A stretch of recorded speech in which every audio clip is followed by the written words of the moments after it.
Je me suis réveillé en hurlant, le goût du sang encore frais dans ma bouche, comme si la lame m'avait tranché la gorge une seconde fois. Ma fille, Élise, gisait là, inerte dans mes bras fantômes, son petit corps ravagé par le cancer qui l'avait emporté trop tôt, et mon frère, ce serpent, riait en empochant l'argent qui aurait pu la sauver.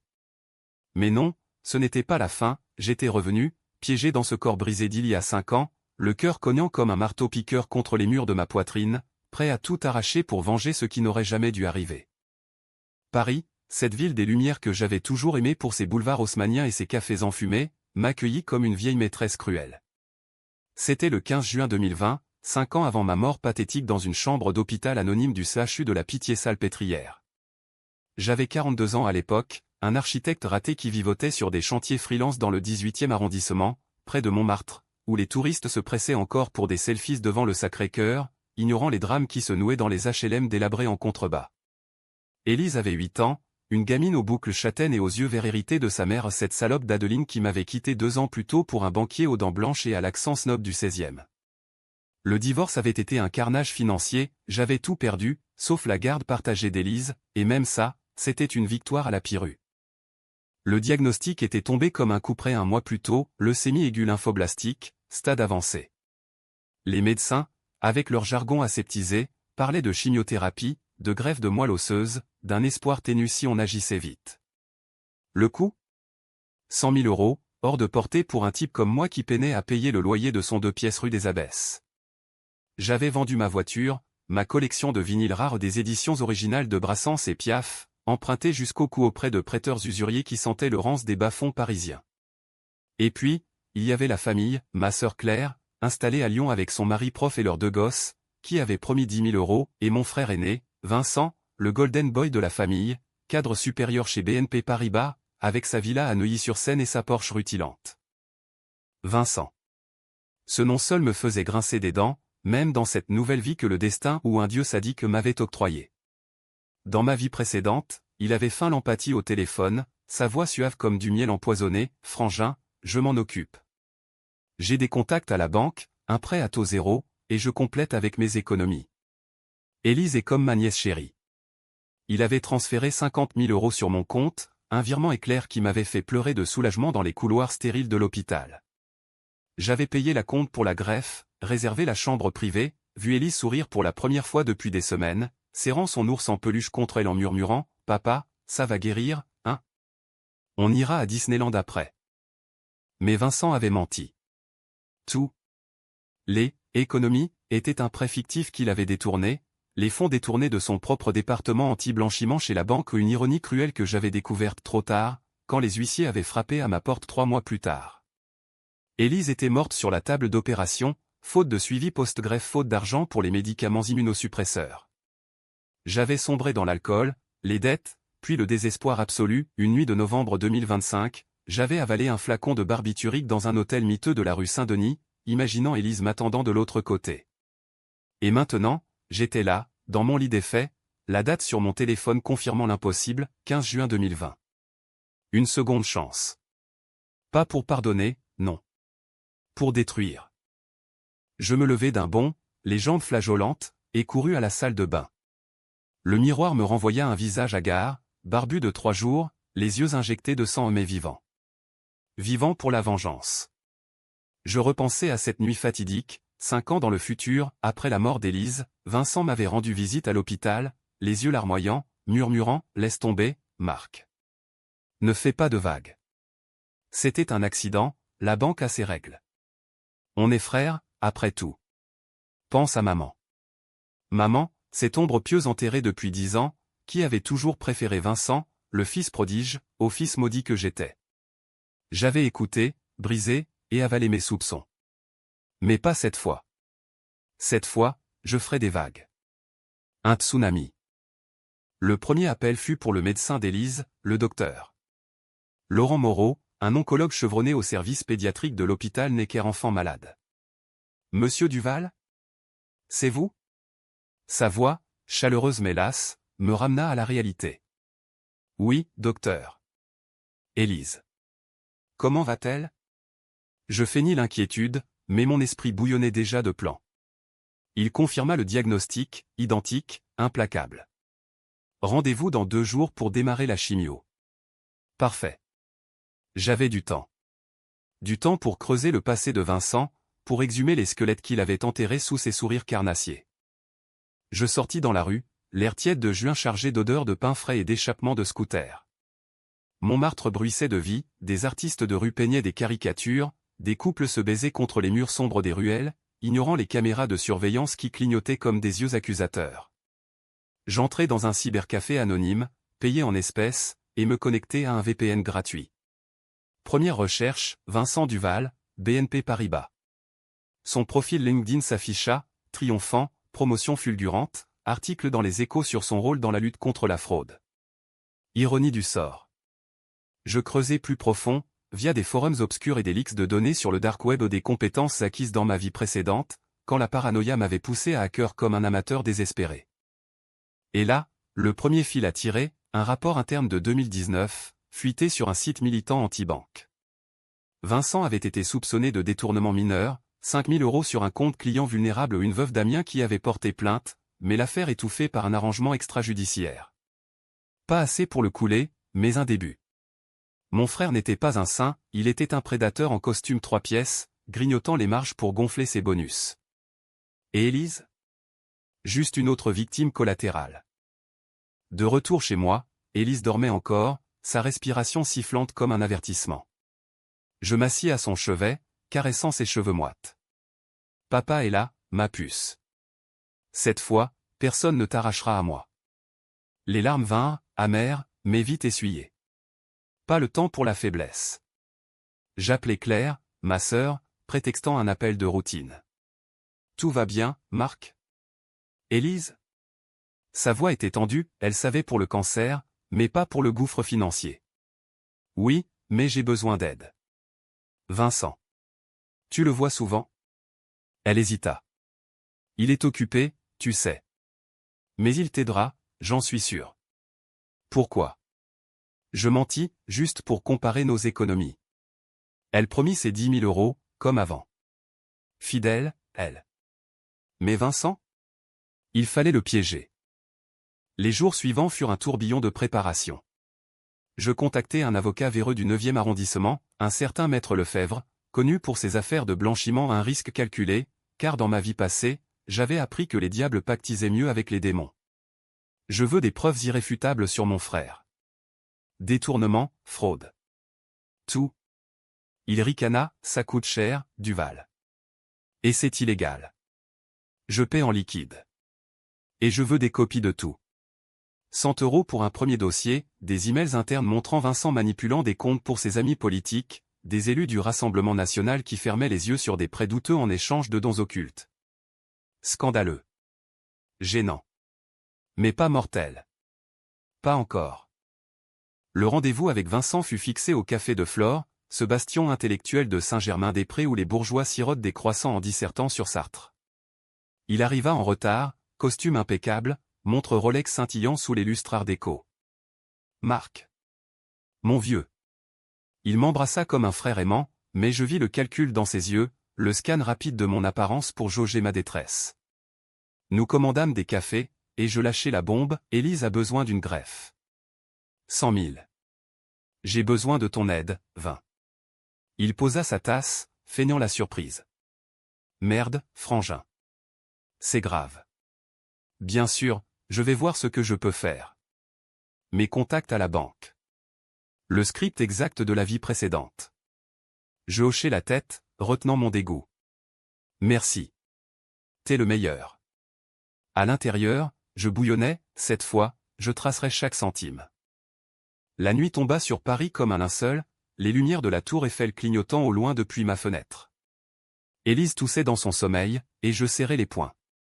Le plan se dessinait, infiltrer son monde, semer le doute, puis frapper. Mais déjà, un doute me rongeait. Et si, dans cette boucle temporelle, il sentait le piège ? Vincent était matois, un renard des salles de marché. La tension montait, palpable, comme l'air avant l'orage. Et moi, j'étais l'orage. Les semaines suivantes furent un balai macabre de faux-semblants et de filatures discrètes, Paris se muant en un échiquier où chaque pas pouvait être fatal. J'avais installé un logiciel de tracking sur mon propre téléphone ou une astuce apprise dans les forums hackers de ma vie brisée, et quand Vincent transféra les premiers fonds, 20 000 € en 2 virements, je l'ai suivi comme un limier.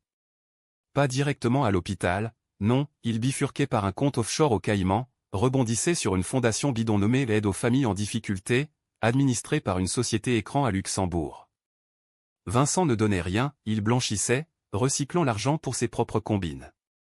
Le salaud avait transformé le sauvetage de ma fille en opportunité lucrative, prélevant une commission de 15% pour gérer les frais administratifs.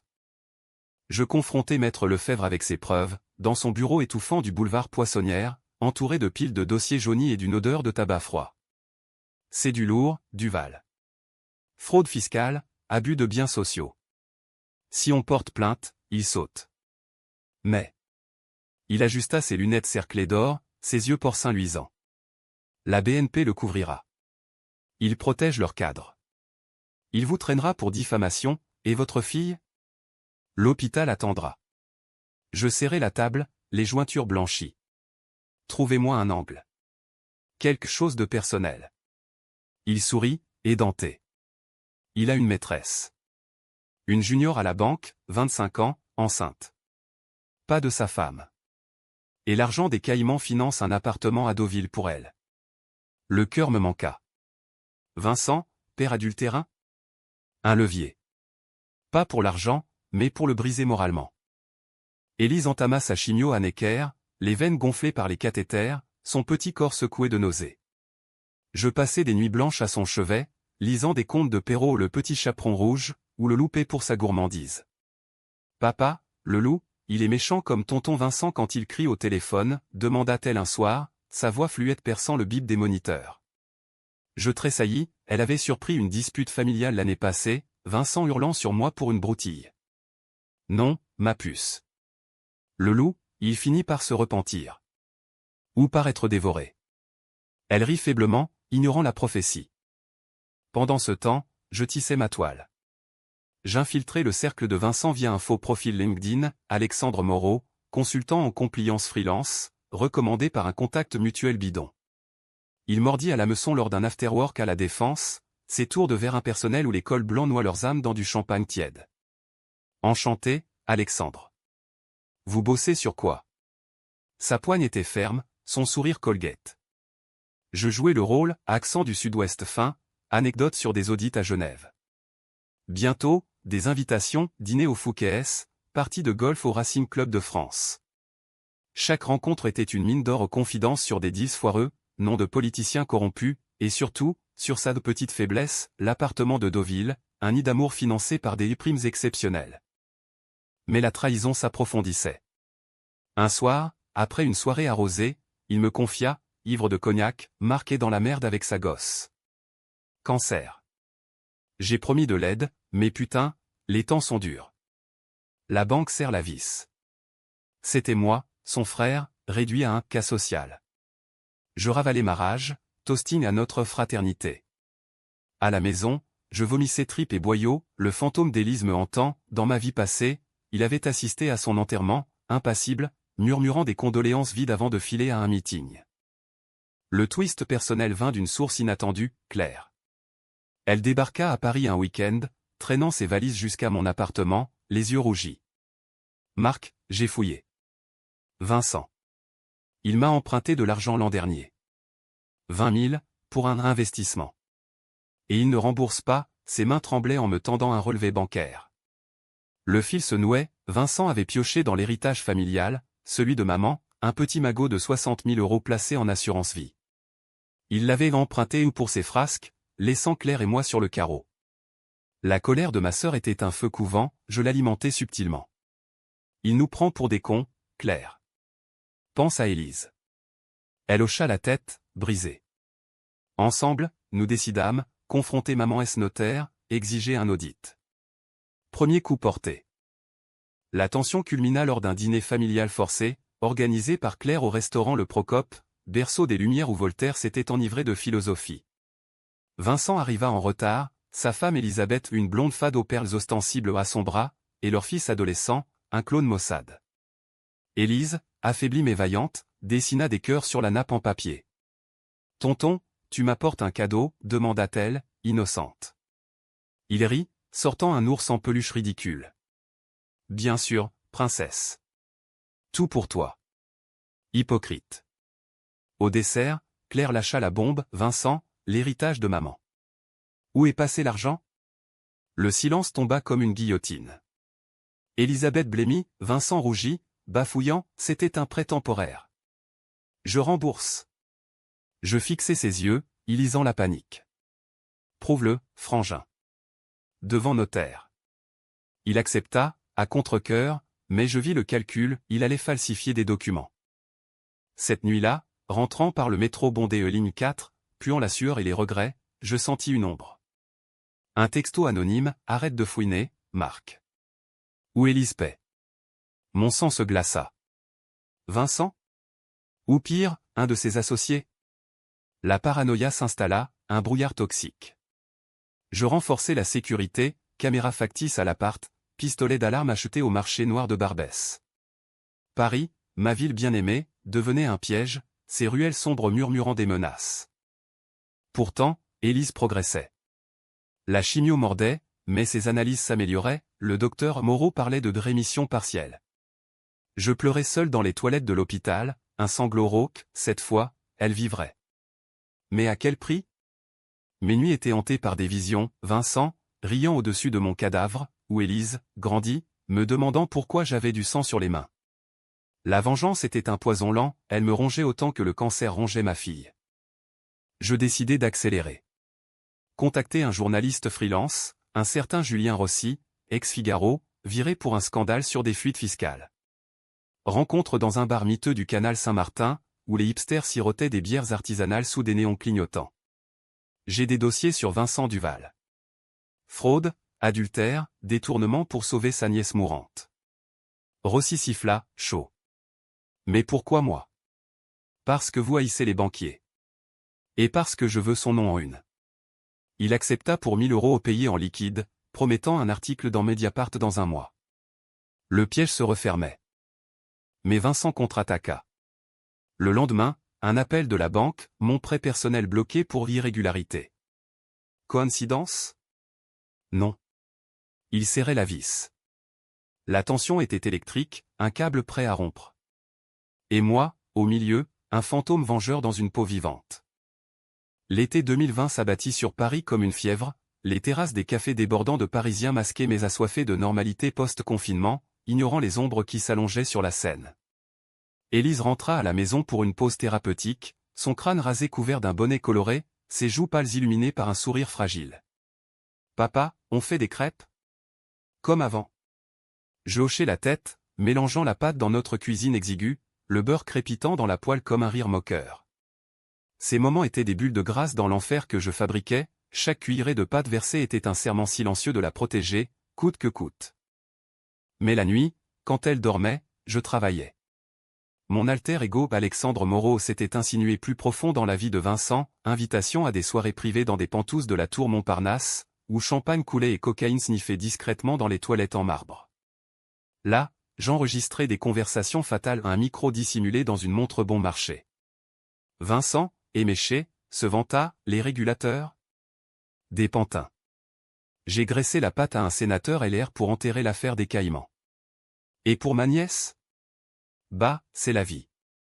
Pas le temps de jouer les héros. Cliquez, sauvegarder. Preuve audio, irréfutable. Rossi en bavrait des ronds de chapeau. Claire, de son côté, creusait l'héritage. Le notaire, un vieil oiseau aux manières guindées du quartier latin, confirma 25 000 € volatilisés, trace menant à un compte de Vincent. Elle pleura au téléphone, il nous a trahis, Marc. Maman se retournerait dans sa tombe. Je la consolai, masquant ma fureur, on le confronte ensemble. Mais pas tout de suite. Laisse-le mijoter.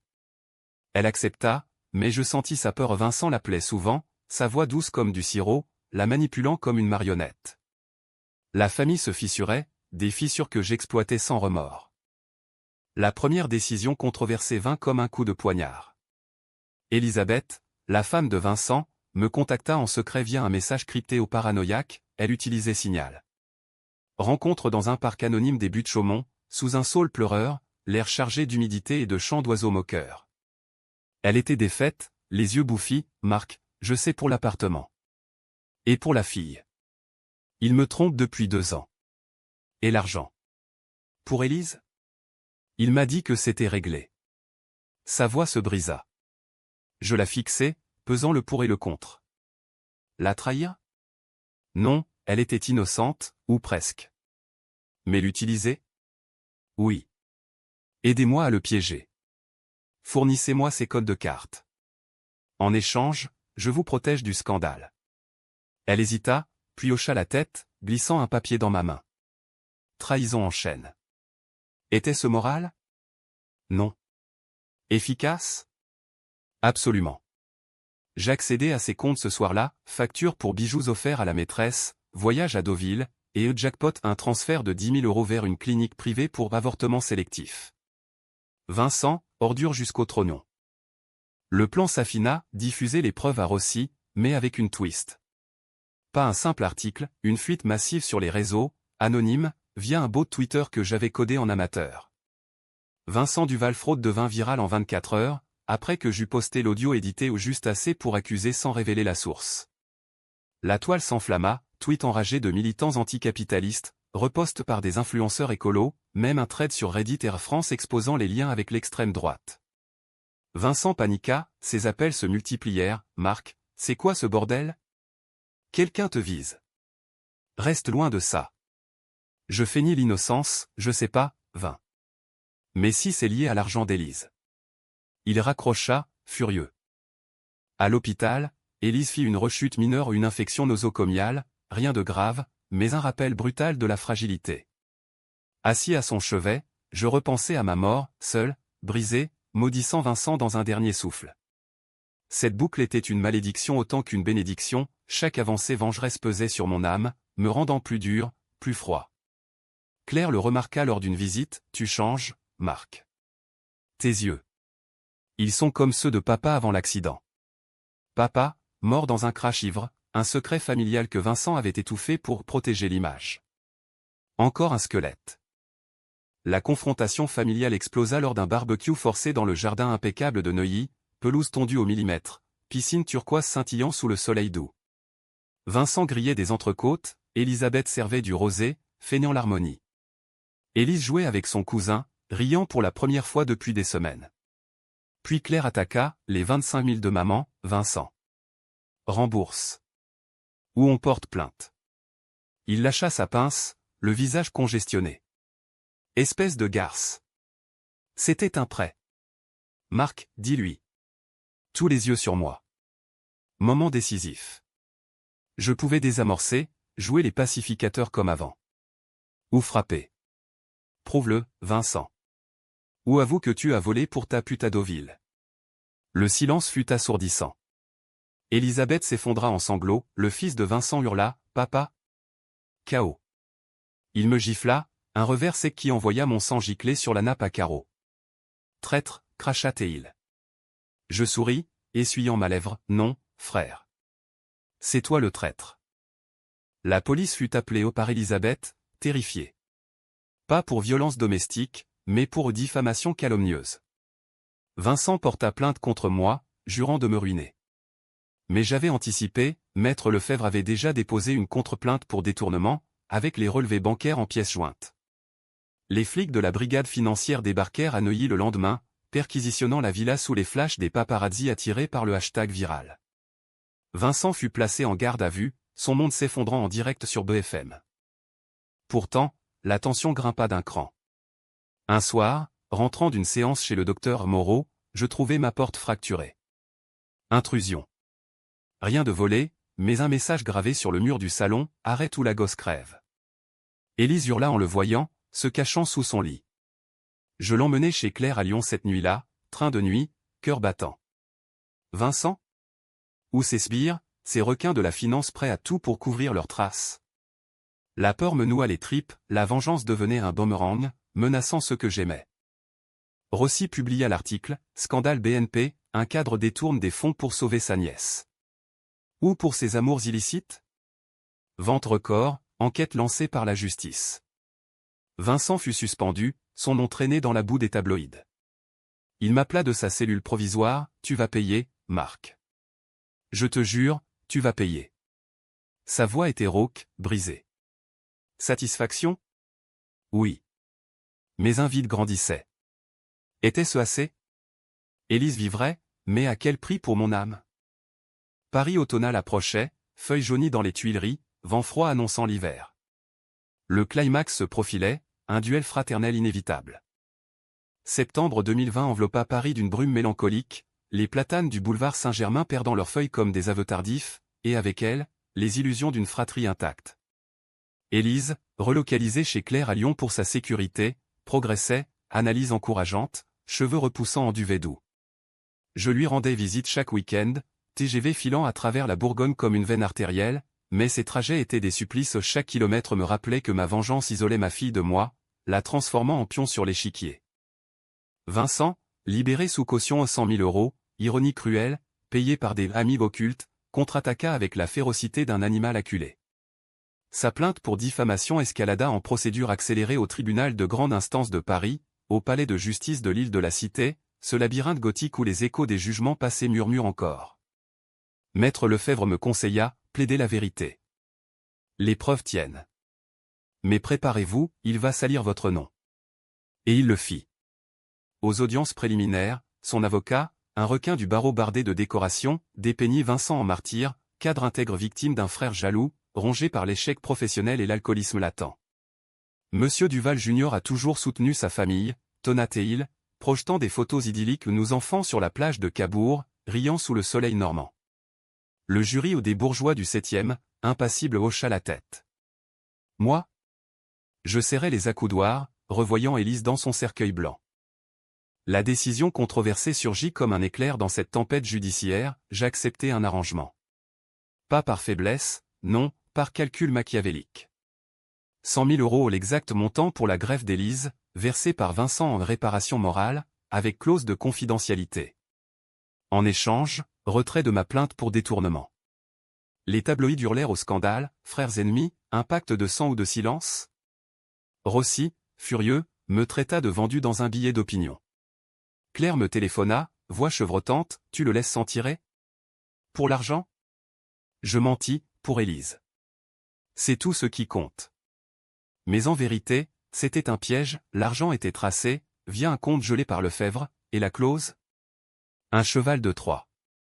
Vincent signa, triomphant, lors d'une séance au palais, sa signature tremblante sur le papier comme un aveu.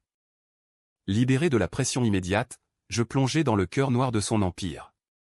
Grâce au code d'Elisabeth qui avait fui à sa sœur à Bordeaux, demandant le divorce, j'accédais aux serveurs internes de BNP. Nuit blanche dans un hôtel anonyme de la rue de Rivoli, laptop chauffant sur mes genoux, VPN multicouche masquant mon IP.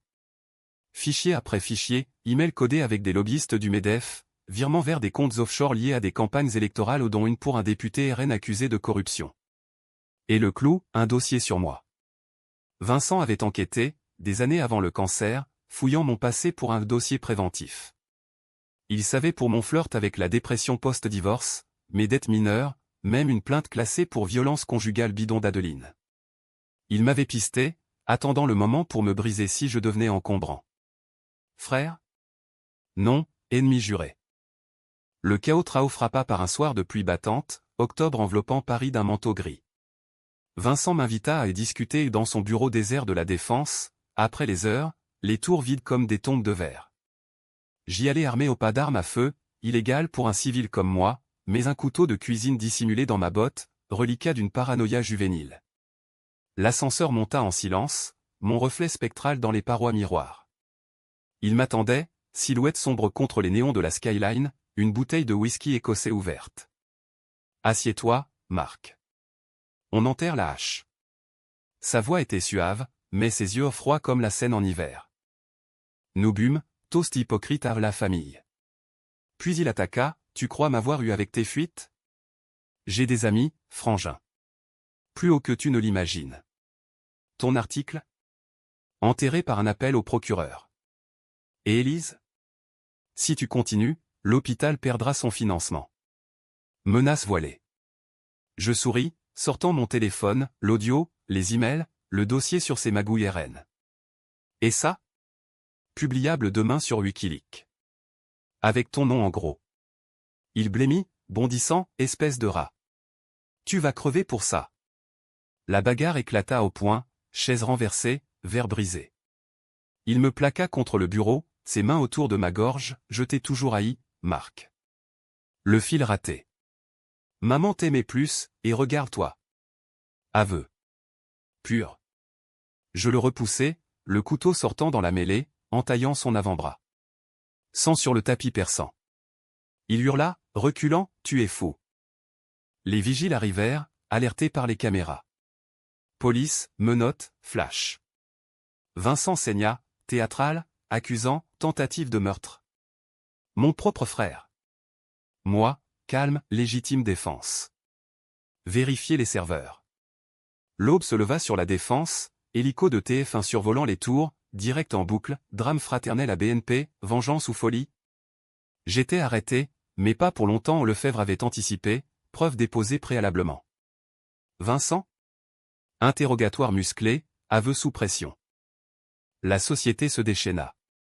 Manifestation devant la BNP, slogan banque voleuse, frères assassins, sur les pancartes.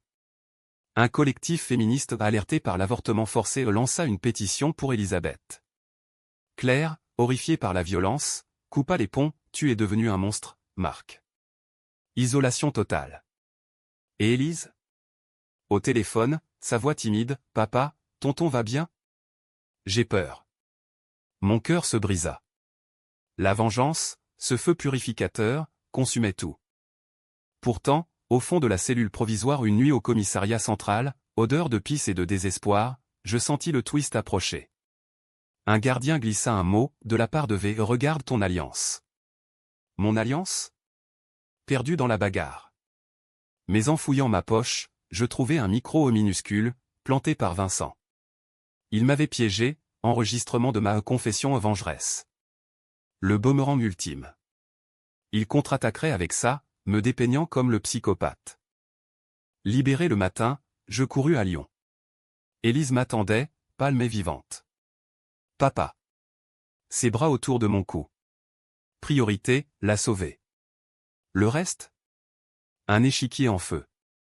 Novembre 2020 s'infiltra dans Paris comme un voleur, les premières gelées blanchissant les quais de Seine, et avec elles, le dénouement d'une tragédie que j'avais moi-même orchestrée. Élise, de retour à Necker pour la greffe financée par les arrangements de Vincent, ironie amère, gisait sous anesthésie, son petit corps relié à des machines comme une poupée de porcelaine fracturée. Je veillais, main dans la sienne, priant un Dieu en lequel je n'avais plus foi depuis Adeline. Tiens bon, ma puce. Papa a tout arrangé. Mais au fond, je savais, rien n'était arrangé. La vengeance avait ouvert des abysses. Vincent, hospitalisé pour son entaille agression grave, selon les médias, lança son contre-coup depuis son lit d'apparat à l'hôpital américain de Neuilly. L'enregistrement du micro fuitait anonymement, ma voix, rageuse dans le bureau, jurant de le détruire, comme il a détruit Élise. Édité pour remettre le contexte, il me peignait en monstre sanguinaire. Une nouvelle plainte, harcèlement moral, menace de mort. Les journaux titrèrent, le vengeur devenu bourreau, un frère au bord de la folie. Rossi, opportuniste, pivota, billet sur la toxicité de la vengeance familiale. Même Claire témoigna contre moi au juge, voix brisée, Marc a changé depuis le diagnostic. Il est obsédé. Trahison finale. Seule Élise, éveillée post-haut, murmura, papa, bats-toi pas aime-moi juste. Le procès fut un cirque, palais de justice bondé de journalistes, flash crépitant comme des mitraillettes. Vincent, bras en écharpe, joua la victime émue, j'ai essayé d'aider. Mais mon frère. Il m'a poignardé, littéralement. Preuve contre lui? Dilué par ses avocats, dépeinte comme fabrication d'un esprit dérangé. Maître Lefebvre plaida ma défense, stress post-traumatique, preuves audio authentiques. Mais le jury contaminé par la vague justice pour Vincent, lancée par ses alliés RN pencha. Condamnation, 6 mois avec sursis, amende, et ordre d'éloignement de Vincent. Victoire pour lui. Défaite pour moi. Brisé, je rentrai dans mon appartement vide de Montmartre, mur nu et corps mes sanglots. Élise, en rémission complète miracle médical, ou karma bienveillant. vivait chez Claire, m'appelant pour pas que tu sois triste. Mais la boucle temporelle se refermait, des migraines me saisirent, vision floue, mon suicide futur approchait, altéré mais inévitable. Était-ce la fin? Non. Le twist final vint d'Elisabeth. Elle réapparut, divorcée, vengeuse, j'ai tout. Ses carnets secrets. Preuve de pot de vin avec des mafieux italiens, via Deauville. Elle les avait volés lors du déménagement. En échange d'une part de l'héritage récupéré, elle les livra à la brigade financière. Razzia massive, Vincent arrêté pour blanchiment aggravé, extradé vers l'Italie pour coopération judiciaire. Son empire s'effondra au BNP le lâcha, villa saisie, non synonyme de pourriture. La chute fut spectaculaire. Interrogatoire télévisé, Vincent effondré, j'ai fait ça pour la famille. Pour survivre. Mensonge. Il avoua tout, l'héritage volé, les fonds pour Élise détournés, même un rôle dans la mort suspecte de papa, un accident arrangé pour l'assurance vie. Scandale national, enquête parlementaire, suicide dans son sillage. Lui? Condamné à 10 ans ferme à Fresnes, geôle l'infâme où les cols blancs croupissent avec les damnés. Pour moi? Libération. Élise guérit pleinement, courant dans les jardins du Luxembourg, boucle châtaine au vent. Claire pardonna, lente réconciliation autour d'un café à Lyon. Mais la victoire était aigre, j'avais sauvé ma fille, détruit mon frère, mais perdu mon innocence. Les nuits, hanté par le couteau ensanglanté, je me demandais, valait-il le coup? Oui, pour ses yeux verrieurs. Non, pour l'homme que j'étais devenu, un justicier aux mains sales. Un soir de printemps 2021, Élise, 10 ans maintenant, me demanda, « Papa, pourquoi tonton est en prison ?» Je la serrai contre moi, sous les cerisiers en fleurs de Notre-Dame. Parce qu'il a fait du mal, ma puce. Et parfois, il faut du courage pour réparer. Elle hocha la tête, sage au-delà de ses ans. La boucle? Fermée. Pas de mort Ophélie, une vie nouvelle, cicatrisée mais entière. Paris, éternel, m'embrassa de ses lumières. J'avais refusé les vagues, j'en avais créé un océan. Et dans ce tumulte, j'avais trouvé la paix vengeresse, impitoyable, mais paix quand même.